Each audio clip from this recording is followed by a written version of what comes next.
శ్రీమాత్రే నమః. సద్గురు జ్యోతిషాలయం వారి యొక్క ఆంగ్ల నూతన సంవత్సర శుభాకాంక్షలు. మా ప్రేక్షక మిత్రులందరికీ కూడా ఈ 2025 ఆంగ్ల నూతన సంవత్సరం ఎన్నో గొప్ప వసంతాలు రావాలని మనస్ఫూర్తిగా ప్రార్థన చేస్తున్నాను. మీరు మాకు చేసే ఒక చిరు సహాయం, మా ఛానల్ని లైక్ చేయడం, సబ్స్క్రైబ్ చేయడం, మీ మిత్రులందరికీ షేర్ చేయడం, ఇది ఒకటి చేయండి. ఇంకా మీకు చాలా అద్భుతమైనటువంటి విశేషాలు చాలా మీకు వస్తాయి. మరి ఈ ఆంగ్ల నూతన సంవత్సరంకి ఉగాదికి మధ్యలో ఉన్నటువంటి 3 నెలలు ఉంటుంది చూస్తారా, చాలామందికి మళ్ళీ ఉగాది పంచాంగ శ్రవణంతో పాటు మళ్ళీ వస్తుంది. కానీ ఈ 3 నెలల గ్యాప్లలో ఏమేమి జరగబోతున్నాయి, ఓవరాల్ ఇయర్ ఎలా జరగబోతున్నాయి అనేది మనం చూసుకుంటాం.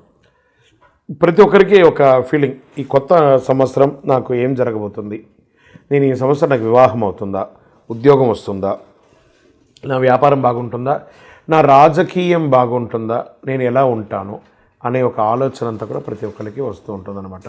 దాన్ని దృష్టిలో పెట్టుకొని ద్వాదశ రాశి ఫలితాలు అన్నిందరికీ కూడాను మనం చెప్పబోతున్నాం. మళ్ళీ చెప్తున్నాను, రాశి ఫలితాలు అన్నది పడుతున్న వర్షానికి ఒక గొడుగే, కానీ రాశి ఫలితాలు జీవితం కాదు. మీరు మిమ్మల్ని నమ్మండి, మీ ఇష్టదైవాన్ని నమ్మండి, దైవ ప్రార్థన చేయండి. ఇంకనూ మీ రాశి ఫలితాలన్నీ పొందాలని అనుకుంటున్నవారు మీ పరిసర ప్రాంతాల్లో ఉన్నటువంటి సద్గురువుని ప్రార్థించండి. వారి దగ్గర పోయి మీ యొక్క date of birth, time of birth తెలపండి. లేదా మా ద్వారా తెలుసుకోవాలనుకుంటున్నారా, ఈ కింద ఉన్న నెంబర్కి వాట్సప్ చేయండి. ఈ అయ్యప్ప సీజన్ ఉండడం వల్ల జనవరి వరకు చాలా బిజీగా ఉంటాం కాబట్టి జనవరి తర్వాత వ్యక్తిగత జాతకాలు చెప్పడం జరుగుతుంది. మీ ఏ వివరాలైనా వాట్సప్ చేయండి, మా అడ్మిన్ మీకు రిప్లై ఇస్తూ ఉంటారు. ధనుసు రాశి మిత్రులారా, 2025 ఆంగ్ల నూతన సంవత్సర శుభాకాంక్షలు. ఈ సంవత్సరం మీకు శుభ ఫలితాలు ఎలా ఉన్నాయంటే, బృహస్పతి మే నుండి 7వ స్థానంలోకి సంచరిస్తున్నారు, శని 4వ స్థానంలో సంచరిస్తున్నారు, రాహు మే నుండి 3వ స్థానంలో, కేతు మే నుండి 9వ స్థానంలో సంచరిస్తున్నారు. ధనుసు రాశి వారికి 2025 సంవత్సరం అంత అనుకూలంగా లేదని కూడా చెప్పచ్చు, కాస్త మిశ్రమ ఫలితాలని చెప్పచ్చు. అర్ధాష్టమ శని ప్రభావం చేత మీకు అర్ధాష్టమ శని ప్రవేశిస్తుంది. ధనురాశి వారికి సంవత్సరం సమస్యలు, చికాకులు అధికమయ్యే అవకాశాలు ఉన్నాయి. అయినప్పటికీ బృహస్పతి యొక్క ప్రభావం వలన ముఖ్యమైన పనులు పూర్తి చేస్తారు, సులువుగా ఆకట్టుకుని సంబంధాలను పెంపొందించుకుంటారు. ఈ రాశిలో జన్మించిన ఇతరులకు అయస్కాంతంలాగా ఆకర్షిస్తారు మీరు. శుక్రుడి సంచారం కొన్ని రాశుల వారికి కలిసి రానుంది. త్వరలో అదృష్టకాలం, సంతోషం, విజయాలు, ధనయోగం ఉంది. నిరుద్యోగులకి ఉద్యోగ ప్రయత్నంలో ఆటంకాలు ఎదురయ్యే అవకాశాలు ఉన్నా, ఉద్యోగంలో ఉన్నవారికి కాస్త పై అధికారుల నుంచి ఇబ్బందులు వచ్చే అవకాశాలున్నా స్ట్రెస్ని అధిగమిస్తారు. రాజకీయ ఒత్తిడిలో అధికమవుతుంది. ఆరోగ్య విషయంలో జాగ్రత్తగా ఉండాలి. ధనుర్రాశి విద్యార్థులు ఈ సంవత్సరం మధ్యస్థ ఫలితాలు పొందే అవకాశాలు ఎక్కువ కనబడుతున్నాయి. ధనుర్రాశి స్త్రీ కుటుంబంలో వాదనలు మరియు ఘర్షణ వాతావరణం ఎక్కువ అయ్యే అవకాశాలున్నాయి, జాగ్రత్త పడండి. వ్యాపారస్తులు మధ్యస్థంగా ఉంది, కాస్త జాగ్రత్తగా పెట్టుబడి పెట్టేటప్పుడు కాస్త జాగ్రత్తగా ఆలోచించి పెట్టుబడి పెట్టండి, లేదా మోసపక్కండి. అవి ఇవి ఒక ఈజీ మనీకి చాలామంది ఇప్పుడు మార్కెట్లో తిరుగుతున్నారు. అలాంటి వాటిలో పెట్టుబడి పెట్టి మొత్తానికి మోసం తెచ్చుకోకండి. బాగా చెప్తున్నాను, మీకు అది కొంచెం అట్రాక్ట్ అవుతారు. ఈజీ మనీకి ధనుసు రాశి వారు బాగా అట్రాక్ట్ అవుతారు, దాన్ని అవ్వకండి. కుటుంబ సమస్యలు అధికంగా పొందే అవకాశాలు ఉన్నాయి. అన్నదమ్ముల మధ్య, అక్కచెల్లెల మధ్య, భార్యాభర్తల మధ్య కూర్చొని మాట్లాడుకొని పరిష్కరించుకోండి. ఆచితూచి వ్యవహరించండి, ఎందుకంటే కుటుంబ సభ్యులతో మాట్లాడేటప్పుడు జాగ్రత్త వహించాలి. రాజకీయ నాయకులకు రాజకీయపరమైనటువంటి ఒత్తిడి అధికమవుతుంది. సమాజంలో తిరిగేటప్పుడు ప్రజాక్షేత్రంలో చాలా జాగ్రత్తగా ఉండాలి. రైతాంగం మిత్రులకి మిశ్రంగా ఉంటుంది.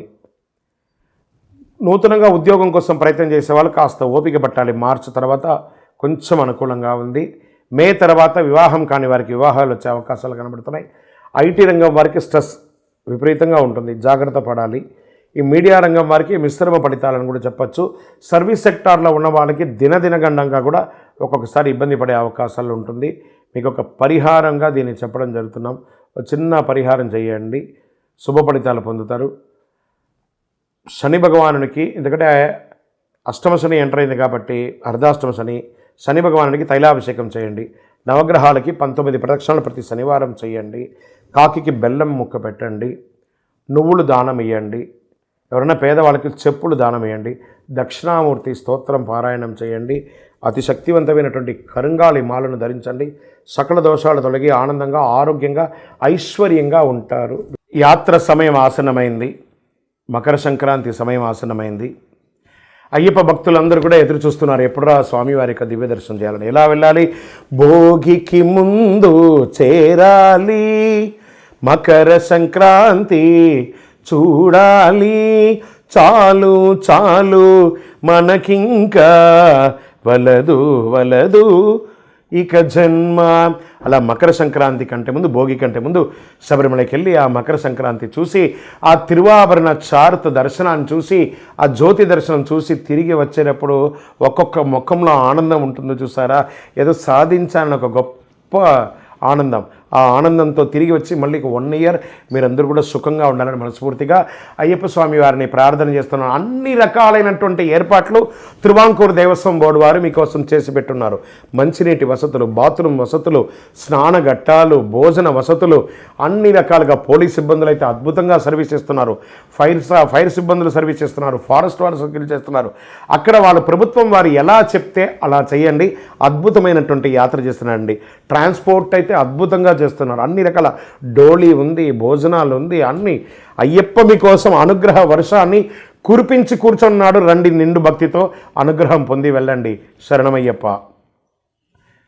మనందరికీ ఈ భోగి అంటే ఏంటి, ఈ మకర సంక్రాంతి అంటే ఏంటి, కనుమ పండుగ భోగి.